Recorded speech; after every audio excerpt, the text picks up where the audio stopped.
It would seem to me that a really big strategic question for UPS is the future of physical stuff.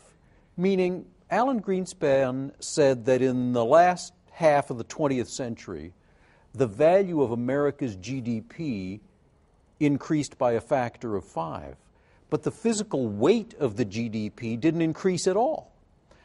Is the dematerialization of economic growth a potential threat to UPS? You know, I would say that was more of a U.S. phenomenon because the U.S. became more of a service industry, more of a technology industry. Bottom line, I think we can compete on specialized products, export. You know, there's a lot of U.S. products demanded in China. You know, it could be high-end fashion, it could be high-end fragrances, and Procter and Gamble type products. So we've seen basically you're seeing shifts in global trade.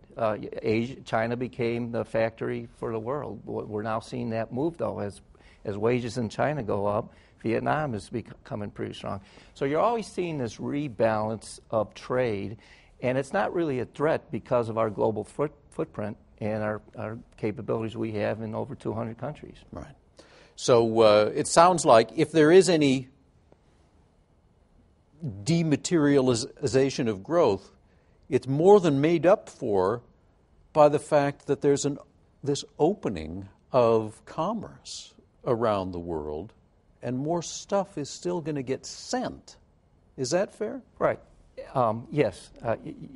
The example I use is China. There's 600 million, I don't know how close, I'm pretty close, teenagers that are going to become consumers very soon. There's going to be, help us. Well, there's going to be 350 million more people living in urban areas by the year 2025. So there'll be shifts. China will become a consuming economy.